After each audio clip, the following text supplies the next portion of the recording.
afternoon. The time is 2:10, and we will begin the session called, Is the Global War on Islamic Fundamentalists Worth Supporting?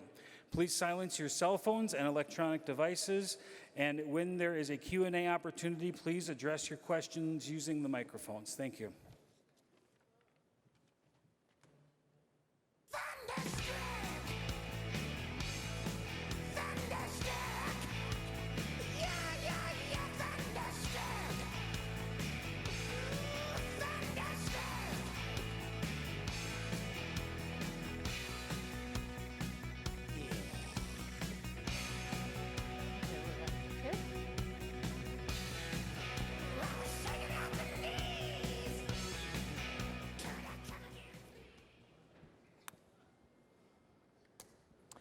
Good afternoon.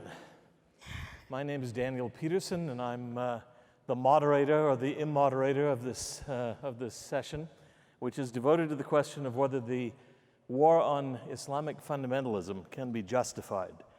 And with me on stage are Ayaan, Hirsi and Scott Horton and Abigail Hall.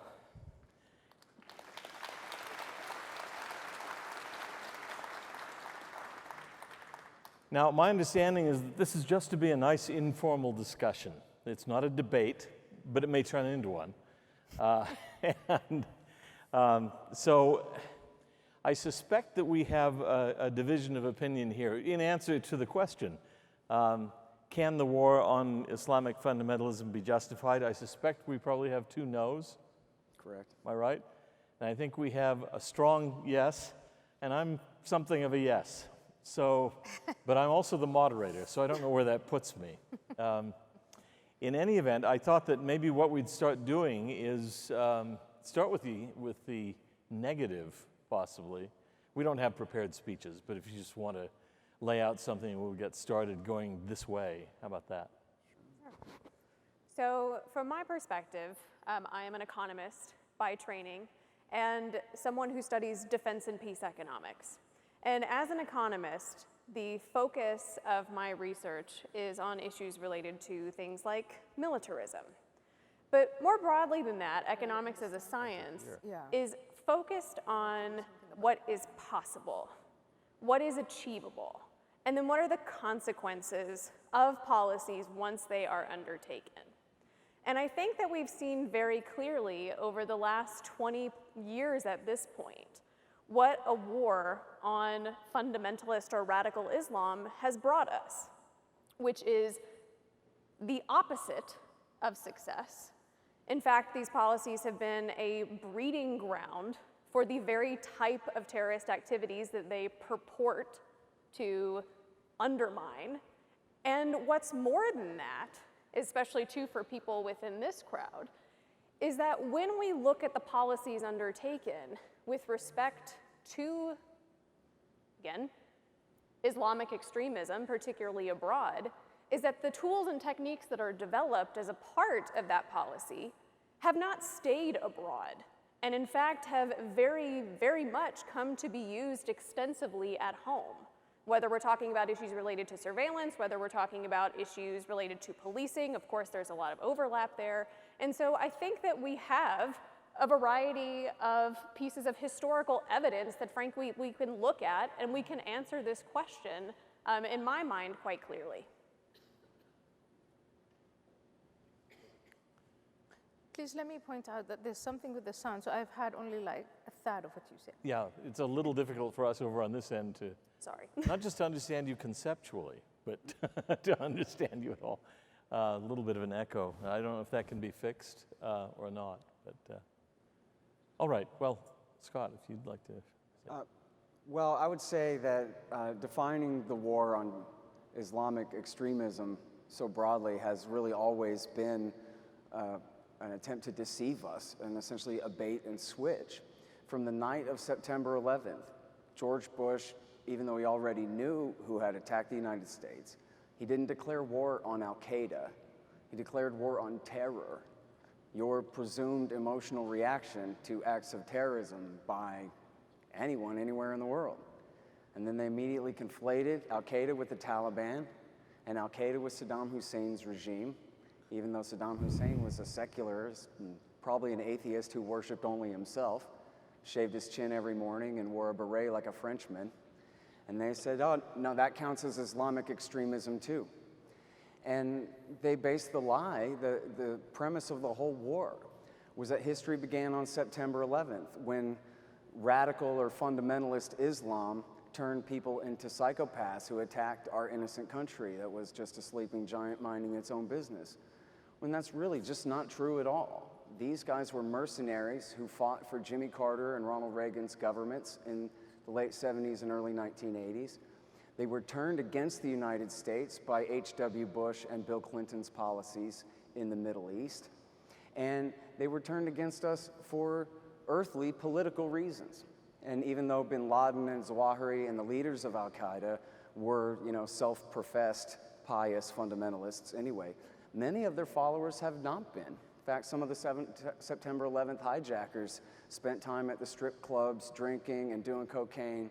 And we've seen in terrorist attacks ever since September 11th, including in the 2010s and the various attacks in France and in Belgium, that many of these attackers were barely acquainted with Islam at all. The only thing Islam had to do with their action was that it formed the basis for solidarity between the victims of American foreign policy and the people who were then fighting to avenge them. Really the same thing here. When America was attacked on September 11th, in New York and Virginia, you had people from far away, Texas and California and Colorado and Florida and Hawaii and everywhere, join the army. Christians, Jews, and Muslims joined the U.S. Army to go and fight against the enemy that had attacked their country. And the big lie was that that was the first day in history when in fact our government had gotten us into this mess in the first place.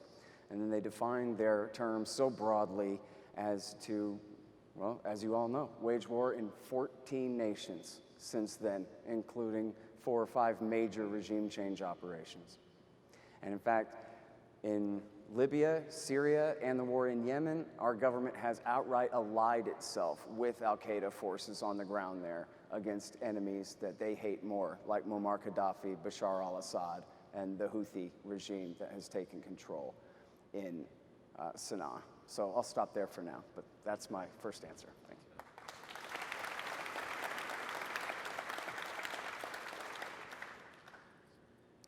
you. Okay, so I see it differently. And the reason why I do that is because I look at 2 things. Number one, and I would have framed the panel title differently, is this a civilizational conflict? Is there such a thing as Western civilization and an Islamic civilization, and what's their relationship? And if that relationship is one of conflict, collaboration, or competition. It's all of that, obviously, because civilizations compete, they're in conflicts, they collaborate, and I think when it comes to Western civilization and the Islamic civilization, we're seeing all of these 3 things all at the same time. I can see you doing this, so I'll try and speak up. So, civilizational conflict. That's one part. The second part is, what is America's position in the world? Is America just any other country observing from a distance whatever it is that Western civilization is getting into, whatever Islamic civilization is getting into? And that's just a different way of looking at it. The way I look at it is, yes, we are having a civilizational conflict that from 9/11/2001, people like me who, I was born and raised a Muslim, but I made my way into the West. People like me were being put on the spot by the young men who committed the attack. And basically the question they were asking is, whose side are you on in this enormous, bigger than yourself civilizational conflict? Are you with us or are you against them? So there are Muslims, millions of them, who had to figure out Which side do I belong? But also millions of Americans and other Westerners. That's how I think the attackers of 9/11/2001 framed it. There is a moral set of values that the West stands for, a moral set of values that political Islamists stand for, those who attacked America, and we were being given the choice, which side are you on? And then I think the next question is, what is then America's position? America defeated the Soviet Union. It was the remaining superpower. So what was America going to do? Was it going to take the lead in this civilizational conflict? Or maybe it wasn't, or maybe it didn't understand. So what I concede to both of you is that from 9/11, maybe probably from 1989, when the contours of this conflict was emerging, America made some very bad mistakes. They didn't understand. The people who were in the leadership positions didn't understand, or perhaps didn't conceive of it as a civilizational conflict. And so there are a set of policy decisions that the United States of America made that are in fact wrong, and you both are justified in saying, this is just terrible. The way this whole thing was led was awful, and I wholeheartedly agree with that. But it doesn't take us out of that conundrum. It doesn't take us out of that conflict. And the conflict is one of values and norms and laws and philosophies, and that then seeps into the way we collaborate, we trade, we have diplomatic ties with, or we have a conflict with the Islamic or the Muslim civilization, and particularly the way that we compete. So do we, A, recognize that we are actually facing a civilizational conflict, and if your position is yes, then what's America's position in that? If it's no, I think we're going to get into a different kind of discussion. And how can we come out, assuming that yes, it's a civilizational conflict, how can we emerge out of this triumphant? Thank you.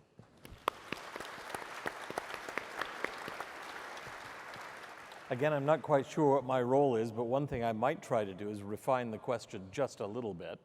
I find that the question is can the war on Islamic fundamentalism be justified? I think, first of all, we have to understand what we're talking about in terms of war. Obviously, the major sense in which it's being used here is violent conflict, military conflict. But I suppose if you were just talking about debates or something, why then that's all right. We're all in favor of debates. The term that I have a problem with is Islamic fundamentalism here. First of all, because I'm not sure that fundamentalism even applies. That's a topic of great intense discussion among specialists on Islam. Can you really speak about Islamic fundamentalism?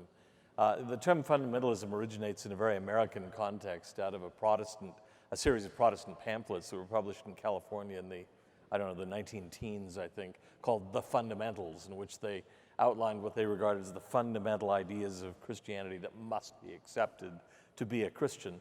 And then that kind of conservative Christianity began to be called fundamentalism. Then gradually it's been applied to Jewish fundamentalism, Hindu fundamentalism, Islamic fundamentalism. But does it really fit? That's problematic. Although Muslims themselves have tended to adopt that terminology. Talk about the usuliyin, fundamentalists is a pretty good translation of that. They've also adopted the Middle East for the description of their own area, or the Near East, and I think, near to what? Paris, Rome? I mean, why do you make that the center? Of course, I grew up as a Westerner. I could never understand why I lived in the West. West of what? The center of the universe? Where is that exactly? New York? Greenwich. Rapid City. So I would say on one level, a war on Islamic fundamentalism is definitely not appropriate. People can hold whatever views they want to hold, and not all fundamentalists are violent, however you define that term. It's a very vague term. if you talk to most Muslims, I think, I've seen some survey data, but I don't trust it necessarily, most of them would agree with what we would regard as sort of fundamentalist terminology. That is the Quran inerrant?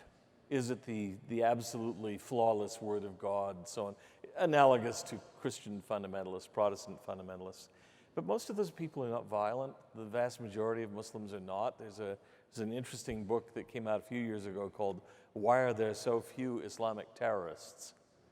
And the fellow had actually surveyed and found Osama bin Laden and Ayman al-Zawahiri and people like that were really frustrated by the fact they couldn't recruit more people. Most people might say, well, it's sort of sympathetic, but no, we're not going to join up. So those people, let them believe what they want. We have no business going to war with them because they hold a view of the Quran that we don't share. So I've heard the term here used already this afternoon, the war on terror, the war on Islamic extremism. Those things might be more useful than just a war on Islamic fundamentalism, I think. That's a more useful way of conceptualizing it. Now that I've blunted the momentum of the discussion, though, I'll quit and let you, if you want to respond to each other. You want to start? Go ahead. So I think that there are a few things. So in terms of answering the question about is there this civilizational conflict, I think that certainly for the individuals who are holding these extremist views, I think that they very much see it that way. I am not and do not profess to be a scholar of Islam, so I can't attest to that more broadly.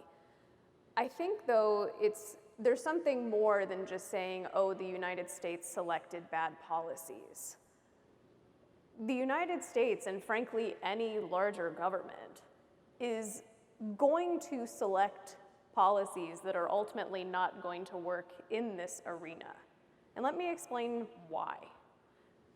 In order to effectively carry out these types of policies, we effectively have to assume, and this is not an exaggeration, that the officials responsible for carrying out these types of policies are both omniscient and benevolent. They have to be able to understand an impossibly complicated scenario in which they are interacting, have to understand how interventions in one part of this complex system impact other parts of this incredibly complex system, and then assume that they can do that. So that's one assumption, which I think most of us would probably agree is pretty heroic to make. The other component of this is you have to then assume away incentive problems. So things like problems that come along with bureaucracy or other types of self-interest that come along when we go about engaging in any type of policy, but particularly defense policy. So you talk about things like the military-industrial complex and so on. And so I think that when we talk about this in terms of if we take the premises given that this should be something that we should potentially be doing, I think we have another layer of problems which are frankly insurmountable for those two particular reasons. And I'll stop there. Cool. Okay. Can I please react to the assumptions of benevolence and omniscience? Okay, the omniscience bit, I would say in terms of how, let me take one step back and say, if you are a student of foreign relations, the most important principle that you're going to learn is that any nation, any given nation, will act first and foremost in its self-interest. So I would say, do we agree on that? So any given nation in relation to other nations will act or react in its self-interest. Then building on that, depending also on the amount of power that a given nation assumes that it has, it can fancy that it's omniscient. But when it comes to benevolence, is it acting not only doing what is right for itself, but what is right for the world? That concept is not a given. It is, in fact, very, very new. And it is what makes America and America as a hegemony different from all other types of hegemonies. That is the commitment to say, okay, we're going into Afghanistan. They've attacked us. We are attacked from that particular place. We're not only going to deter them, but we're also going to go nation build. We'll give them something in return. We'll go into Iraq, and we'll leave a place better behind than what we found. That is not how humanity and human beings interacted and nations interacted with one another. It was, you attacked us, we're going to destroy you. We'll turn your place into rubble. So this concept that you don't turn your enemy, an enemy's territory, into rubble and transform them into your image, that idea is relatively new and very much American. And the fact that in America, those policymakers made mistakes, huge mistakes, I concede hereby, that's a given. But America is still, up to this day, acting or trying to act in its self-interest and limit the casualties on the other side, do what is right and benevolent. And so from there, I think it's really not an assumption that we can all agree on. China is not doing that. The Islamist movements, whether they're led by theocratic movements or not, they are not doing that. So the assumption of benevolence is not a given. Now carry on. No, what I'm saying is simply that in order for these interventions to be successful, those are the necessary background assumptions in order for something to effectively work, to say we are going to go from point A to point B, with point B being more preferable. In order for those things to occur within that way, those are the background assumptions that need to be made. And so we can talk about the United States, and people have talked about the United States in this way. People talked about the British Empire in this way, as being the global superpower, the hegemony. And people talked about the United States as being this force for good. But I think that if we look at this seriously, then once we relax those assumptions, then what we are capable of doing, and when I say we, I mean the United States in the aggregate, which I don't like doing, because countries do not act. Individuals within those countries make decisions. I think that once we relax those types of assumptions, then what we are capable of potentially doing and being successful at doing, I think that narrows considerably. And certainly in a success would be defined in a much narrower term than what people typically ascribe to it. I'll just add a couple of things there. Yeah, I think first of all, it's a mistaken assumption that nations act in their best interest. They act in the interests of the people who are in charge of the government at any given time, who may or may not give a damn about their own country at all. And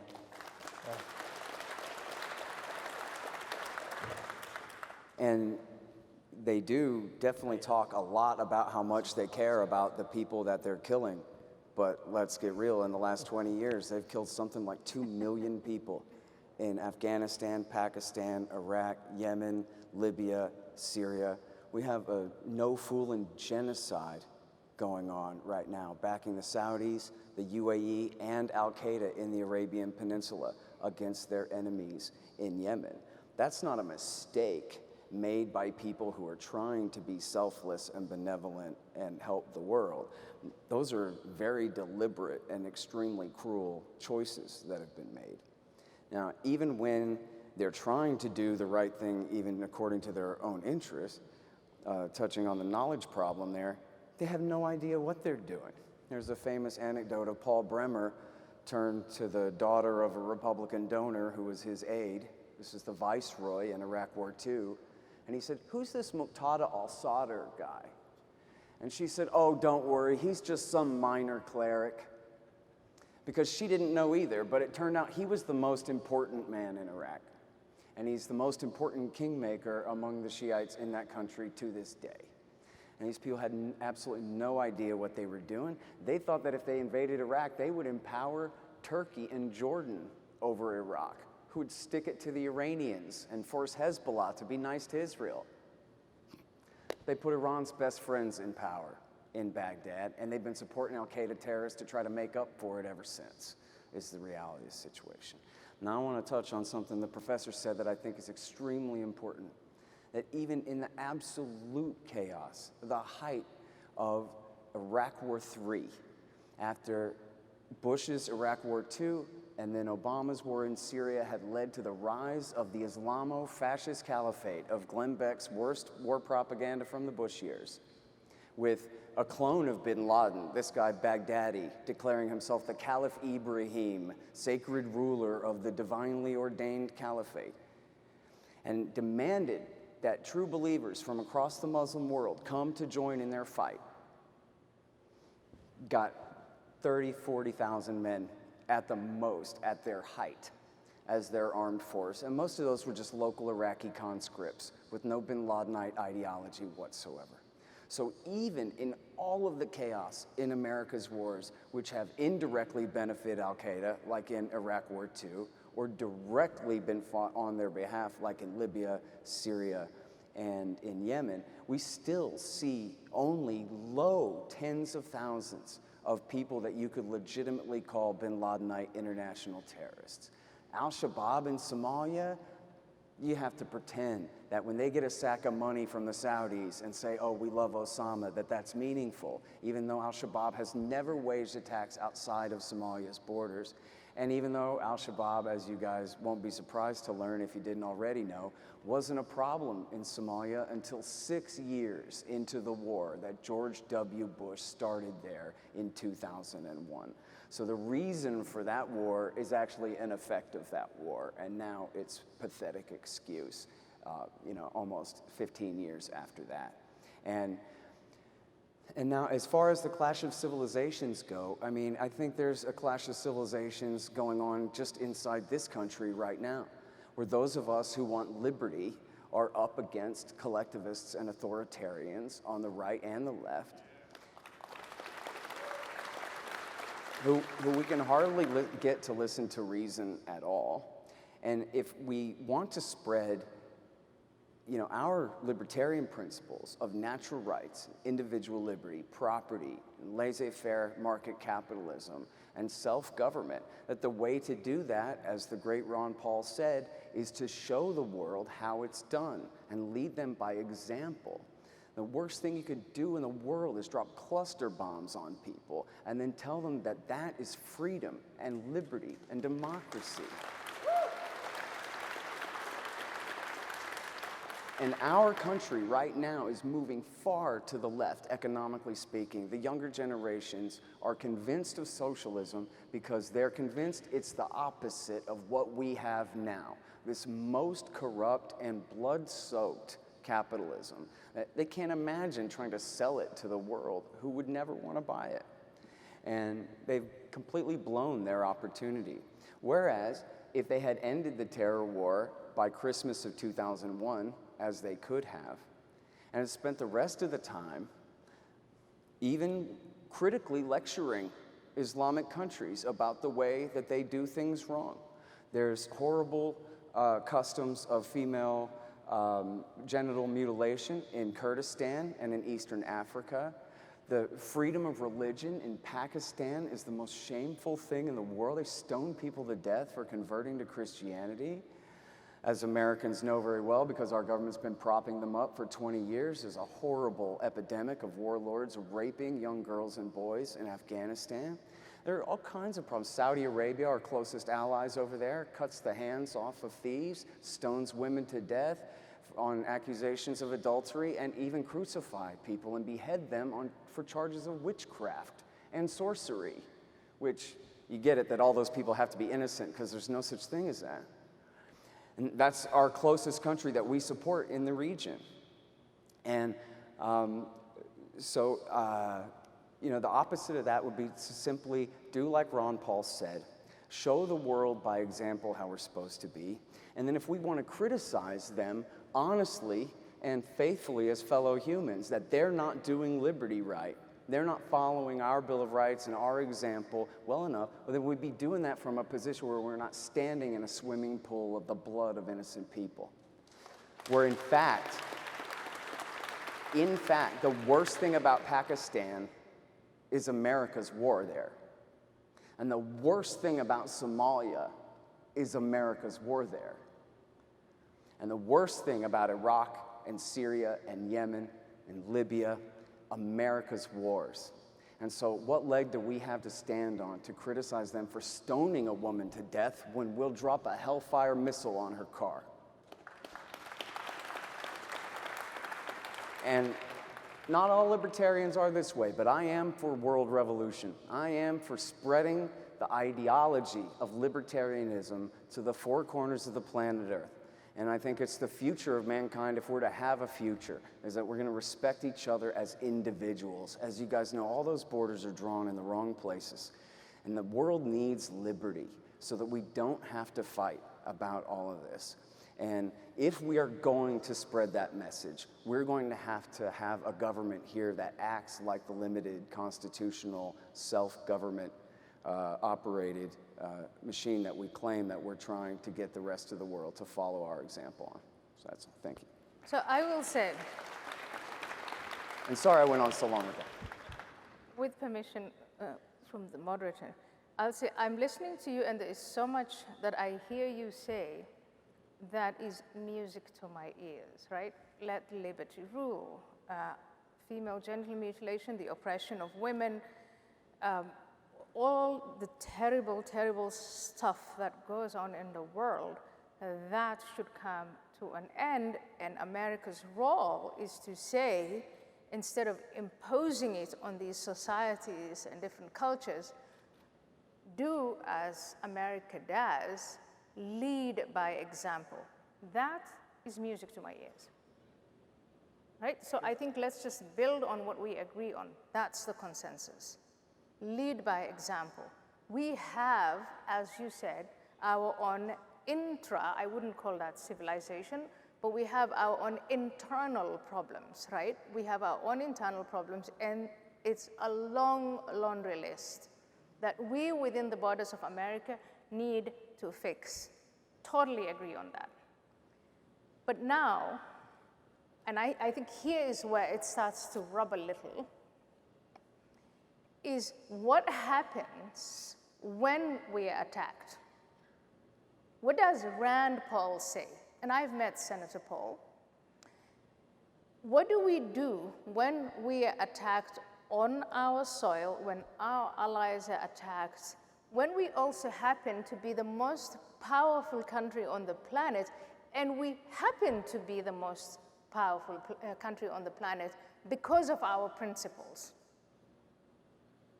Because I think freedom and the underlying principles of freedom are appealing and they're powerful. And I see us getting there. But we do have a military for a reason. We are a hegemony for a reason. And if you say, and I know that people are saying that, it's a legitimate position, if you say, even when we are attacked, we should recede into isolation, we should close our doors, we should shrink away from the world, and we should just wait for them, those barbarians out there, to catch up with us. We should is what you say. We should is what Rand Paul says. But remember, you take the world as it is first before you can make the world as it should be.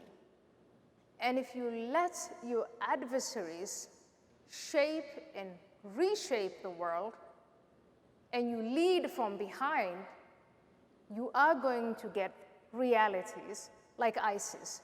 You are going to get realities like the mass exodus out of the Middle East and Africa into Europe. You are going to get a country like China ascendant. And before you know it, because you did nothing with your position of hegemony, you are actually conveying the message that you are happy to follow. I'm not. Yeah.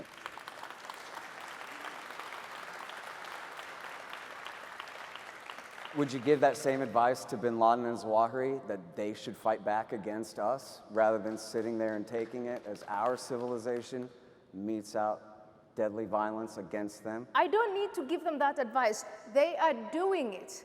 Bin Laden, but Al-Qaeda, America- the Islamic State of Syria and Iraq, thankfully that was toppled. Saudi history Arabia, didn't begin all on of these September countries. 11th. No, it didn't begin in September 11th. It began 1,400 years ago. America is an outcome of Western civilization. It was given birth to by a number of people in Europe who defected from Europe because Europe was being too fanatical, too religious. Europe was like the Middle East back then. And a bunch of people came here and founded America on these ideas of liberty and equality and everything that we enjoy today. But one thing we understand about liberty, though, is you can't just sit back and close the doors and say, let them fight it out, let them figure it out. You have to take the lead. That is America. But you also can't export democracy at gunpoint. We are not exporting democracy at gunpoint. We are exporting democracy by example. People, Arabs today, they are voting with their feet. They're coming to America. They are voting with their pocketbook. They consume more American culture than anywhere else.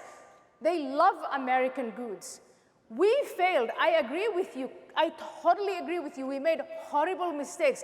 But the most important mistake that we made, and we continue to make, and you are both doing it, is we continue to market the values, the principles that make America great and exceptional. That's what we are failing at. We're having a squabble about, oh yeah, 9/11, 2001, that's only 20 years ago. Your mistake you're making is that you're assuming somehow that this clash of civilizations, if such as it is, was begun by their side. No. But that's not no, true. No. That's I'm not not saying true. that. No. Look, the MI6 and the CIA No, were the primary no. backers of Islamic fundamentalist groups you all around start- the Middle East. You are making... You're saying we no, don't... No. You are making the mistake of starting history with the FBI and the CIA. No, I'm... Human history started a long time ago before that. And, Okay. as humans continue forth, we will always have these conflicts, these confrontations on philosophy. Whose philosophy is superior? The philosophy that you just described that I find so appealing, which is the one that is based on individual freedom, the rule of law, all our freedom of association, freedom of the press, freedom, all of this is an outcome of a long time of history and culture and, yes, military power. Because if there was no military power, there would have been no way of guaranteeing those things. May I just add a historical note here? The fact is that, and I find myself in an odd position because on a stage at FreedomFest several years ago, I debated Robert Spencer on the issue of whether Islam is irredeemably violent and so on. My argument was that it is not, and that there were dissenting voices, there were different voices early on about the nature of jihad. Could it be aggressive? Was it purely defensive? And so on. But since the time of the imperial caliphate, say the 800s, the ideologues who argued for an aggressive imperialistic jihad have won.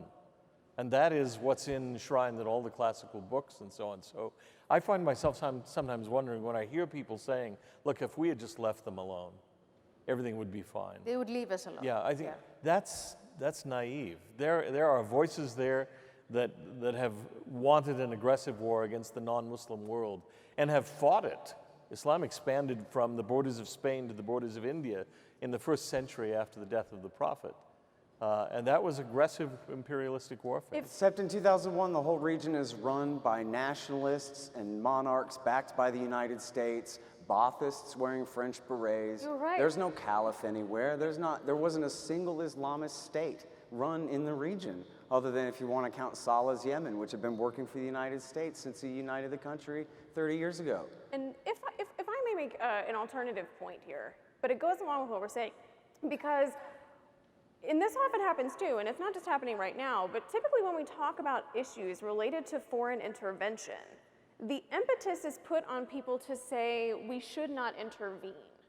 But we have data, we have body counts of millions of people indicating what it is that war does.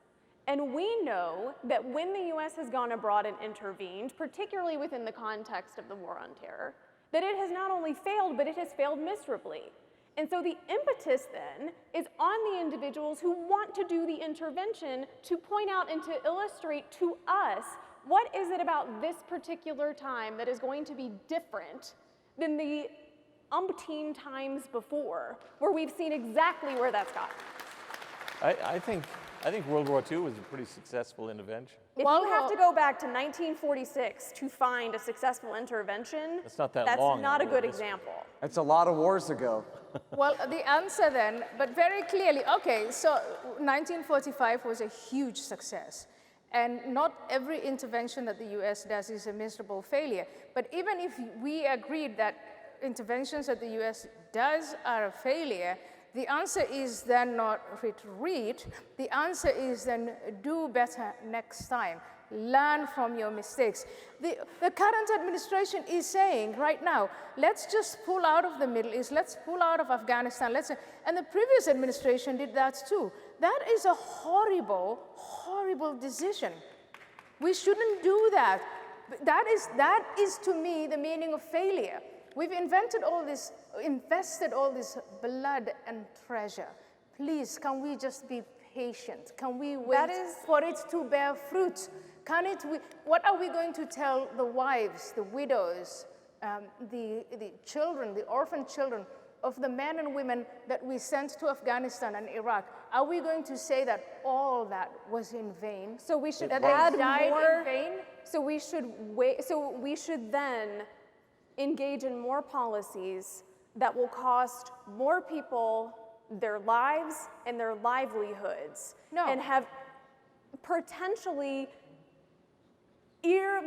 irreversible changes on the institutions that we purport to want to export what I'm saying because of the problems so far. What it means is that when we are sitting at the drawing board and we're making these decisions, we should do them in such a way that we minimize some of these mistakes and learn from the mistakes that we made in the past.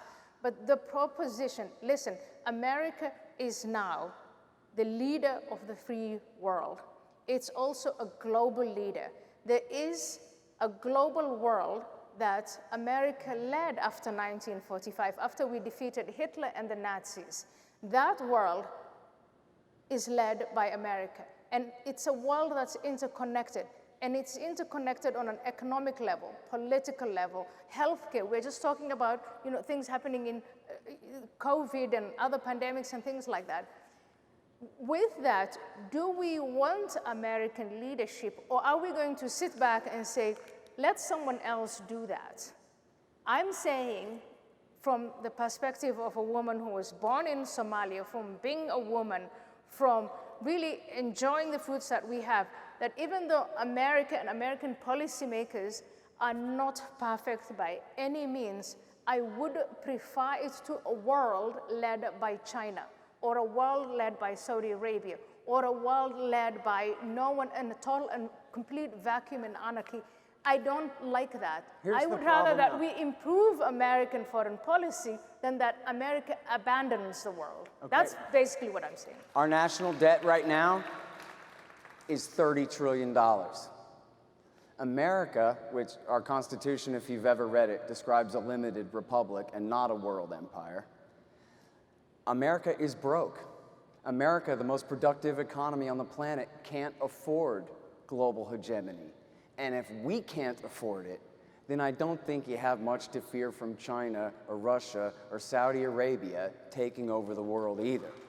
Dream The reality is China has been an isolationist power for 3,000 years. Dream Come on. Okay, they're not even going to Uzbekistan, much less crossing the Pacific Ocean to take North America away from us. It's a ridiculous joke. Who here thinks that communism is a great way to run an economy, a real efficient way? Can I see a show of hands of people who think the Chinese government is really good at deciding what price levels should be? And yeah, okay. They're no threat to the United States whatsoever. Okay. Neither is Russia.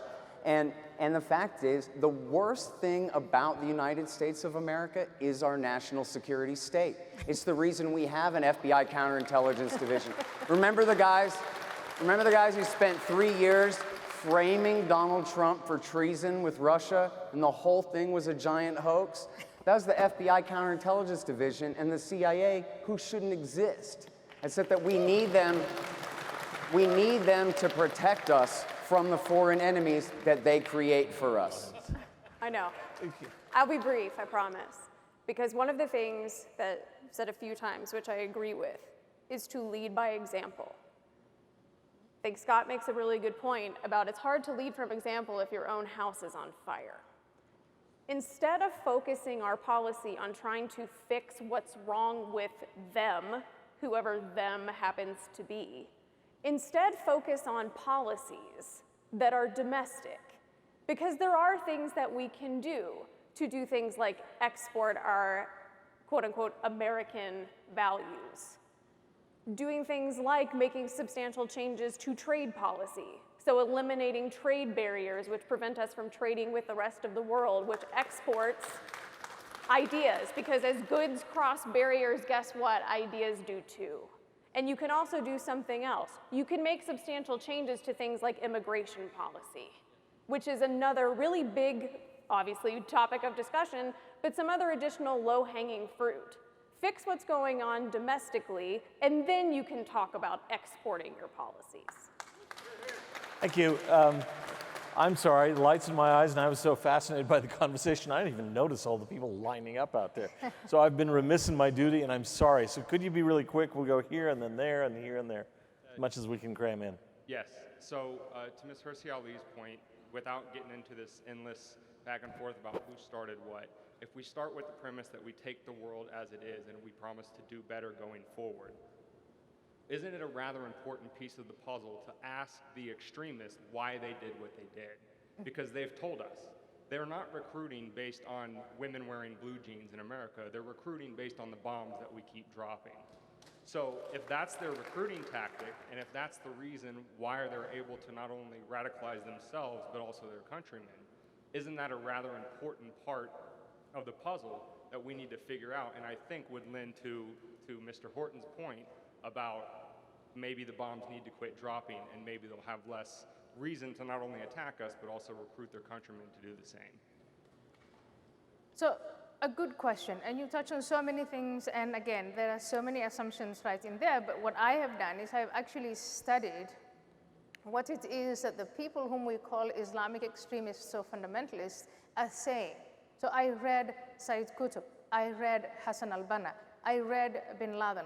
They're not saying that they're acting the way that they're acting because bombs are dropped on them.